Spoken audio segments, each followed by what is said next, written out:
Nu, bet mums priekšā vēl pēdējais pāris, kas ir paredzēts mūsu šīs dienas pāru sacensību programmā. Vera Bazārova, Jurijs Larionovs. Pērn Eiropas čempionātā, startējot otro reizi, viņi uzreiz izcīnīja bronzas godalgas. Nu, toreiz, kā jau teicu, nestartēja pāris Tatjana Volosžara un Maksims Trankovs, pašreizējie līderi. Nu, bet viņi ir ļoti elegants pārīts. Tūlīt pavērosim, tiešām interesants duets.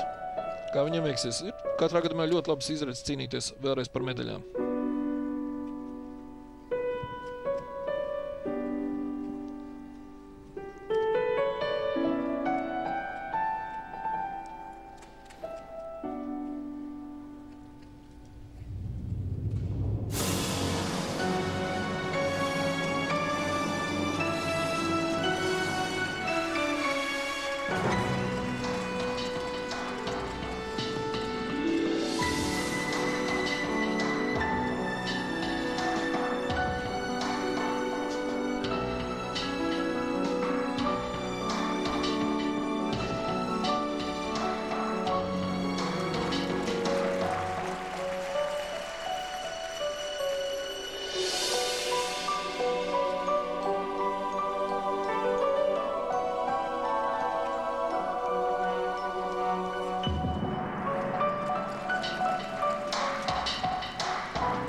Jā, viegli, skaisti, eleganti, un man visvairāk sajūsmināja pacēliens, kur gan uzsākšanas, gan noslēguma fāzē faktiski partneris rotaļājās ar partneri ritīnu viegli pārmetot no vienas puses uz otru. Jāatzīst, ka partneri arī ir viegli. Nu, arī ir viegli, labi, Tas ir arī viegli. Tas ir būtisks fakts. Jā, tiešām viņai pat liekas, katra muskuļu šķiedra iezīmējas kāja muskuļos, jo, nu, teiksim tā, izteikti viegli, laikam, jāsaka tā. Bet tas nenozīmē absolūti neko, jo galvenais daļsadošanai ir relatīvais spēks, galvenais ir līdzsvars un absolūti nav jābūt spēka vīram, pat drīzāk pretēji nebūtu nav jābūt, jo sādāk, nu sazinu, var arī ledus ielūst kādreiz. Kādreiz es domāju, ja sacensības uz ezeru vai uz kādu dīķi, tad tā arī varēja būt. Nevajag, man liekas, ka pasaules čempionātā hokejā mums arī uz viens no hallēm tur bija tāds joks, ka mazliet viņa ledus ielūst. Cerēsim, tas joks vairāk nenotiks. Jā, skatīsimies, lūk, cik skaistas, precīzi, akadēmiski taisnas, izstieptas pozas, eleganta horeogrāfija, precīzas kustības, nu tik klus, man liekas, nolika partneru uz slidz, ka pilnīgi, trāpīja pat uz vajadzīgās slidzes daļas, nevis tikai uz šķautnes. Un ļoti daudz viņi izmantoja savā programmā tādus asimetriskos elementus, laikam domāju, tas arī šeit būtu pietiekami saprotams, jo partneri visu laiku akcentē vairāk tādu maigumu, un savukārt partneris tādu stabilitāti, precizitāti, nu, varbūt tādu nedaudz konstruktīvismu kaut kādu.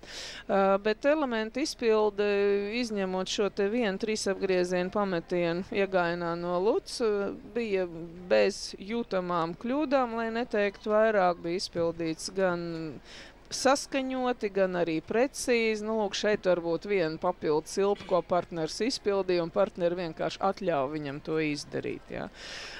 Nu, skaists pārīts. Starp citu, neskatoties savu jaunību, poti partnerei ir 18 gadi, viņi jau 6 gadus startē kopā, un pirmo sezonu startēt kopā 2007. gadā viņi pasaules čempionātā junioriem izcīnīja sudraba medaļu. Nu, tiesa, pēc pāris gadiem šis pāris izjuka, katrs gāja savu pusi, meklēja laimīgāko ceļu, un beigās nācās vien atgriezties vienam pie otra, un interesanti, ka 2009. un 10. gada sezonā viņi to izdarīja ļoti veiksmīgi, proti Krievijas čempionātā bija 5. vieta, tika arī pateicoties gan blakus apstākļiem, gan uz olimpiskajām spēlēm, gan arī uz pasaules čempionātu.